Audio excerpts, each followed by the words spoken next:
Hey everyone, today we're going to talk about plot holes and their role and importance in movie criticism. Then at the end of the video, I'm going to get into how this stuff applies to how plot holes are used as a sort of weapon in criticism in a lot of modern YouTube channels and what I think about all of that, without really starting any drama. Before we get any further, be sure to subscribe to our channel for more talk about comic books and adaptations. So this is an idea I've been sitting on for some time. From the earliest days of the channel, in fact, I had an idea of making two videos. Back-to-back projects paradoxically titled Plot Holes Do Matter and Plot Holes Don't Matter. That's because I've always felt that plot holes are very conditional in how they tell a story, and it's worth exploring it in both directions, their value and lack thereof. But what it really comes down to is one discussion, and therefore it made sense to make only one video about this, talking about the actual value in criticizing plot holes, or not doing that, simply doesn't work unless I bring up one with the other. And while I have touched on the role of plot holes in comics before, I think there needs to be more of a discussion about these, because I feel like plot holes are often used as a sort of bludgeon by many viewers and readers to dismiss stuff they don't like.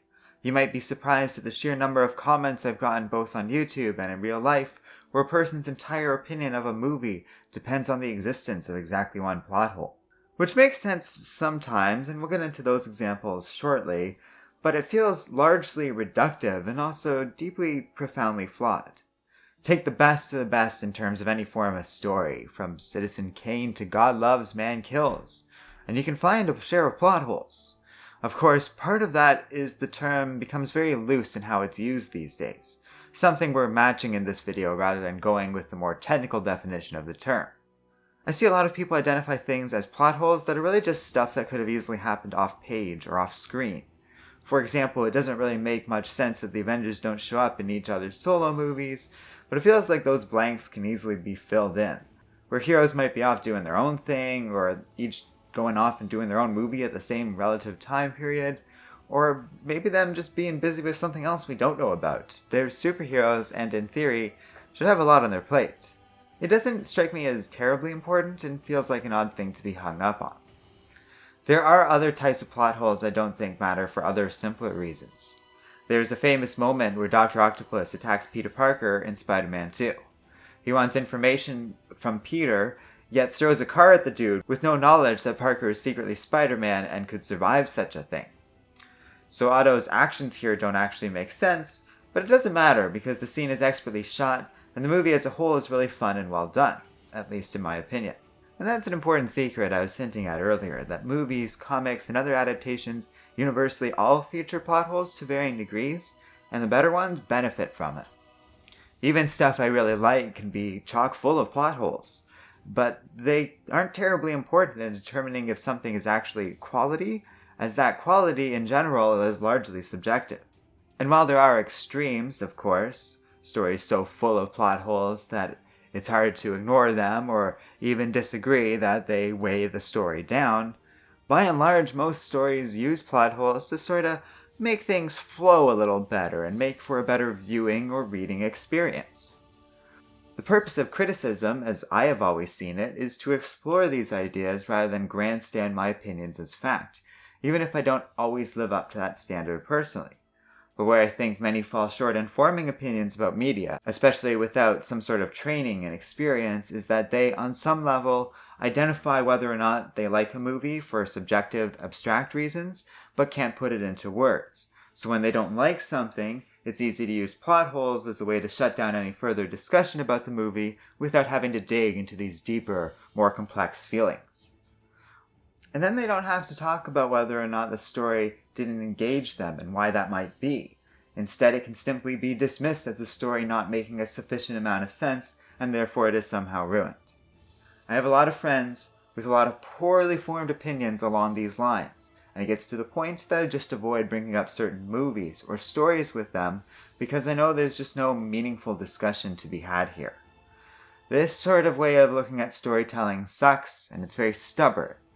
I have very little patience for it personally. Because you know what sounds profoundly boring to me? Is a story that explains every single little detail to the point of exhaustion. A story without any plot holes. Even in the form of a long novel, sounds like a real nightmare. Could you imagine us having to hear about a character eating, sleeping, going to the bathroom, how they traveled from one scene to the next, how they knew a certain fact that was handy in a situation, and us having to go back into their history to learn how that information was discovered, and so on and so forth. One single day's worth of story would be extrapolated into hours worth of content. It would become very repetitive and would feature a ton of useless scenes and pointless things that wouldn't add anything to the story. It would hollow out any sense of tension, suspense, or pacing, crippling genres like horror or action.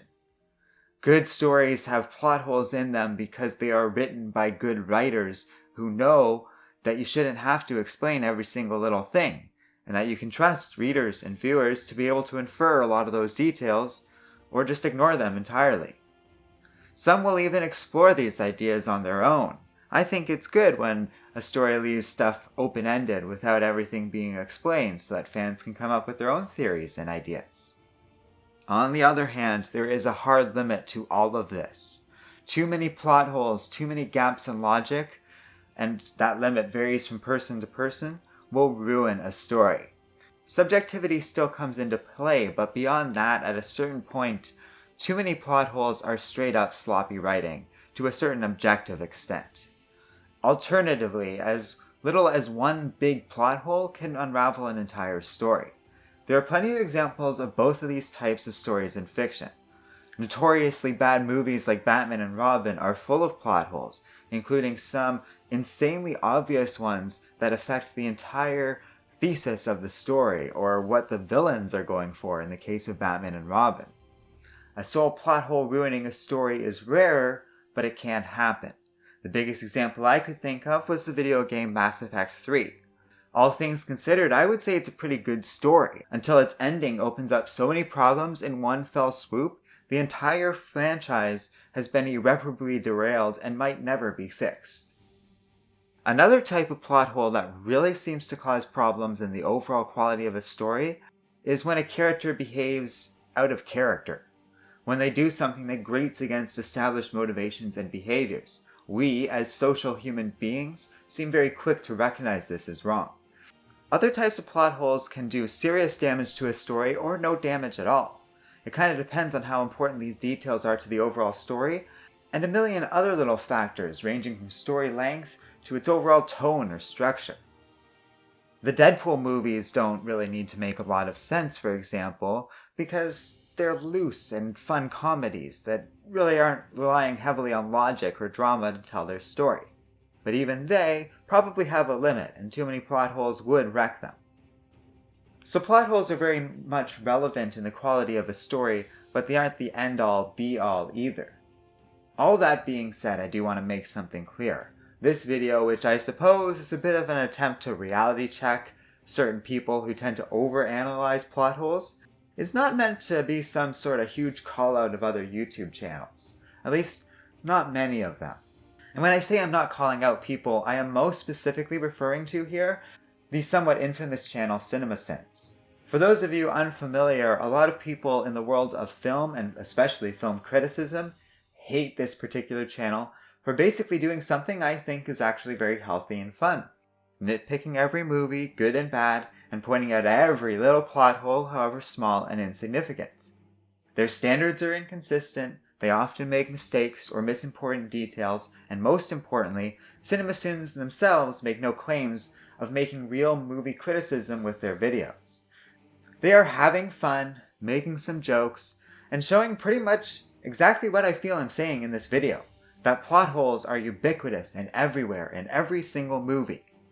It's very interesting, if you ask me, to see them take apart a famously well-regarded movie like Jaws, and point out all these crazy details I never noticed, real plot holes in a fantastic movie that changed horror forever. Because when a good movie has a lot of plot holes, nobody cares about them. And that makes it all the more impressive. That being said, there are plenty of other critics out there who tend to rely heavily on pointing out plot holes and using them to weigh their judgment against something. And they do act like their opinion should still be taken seriously.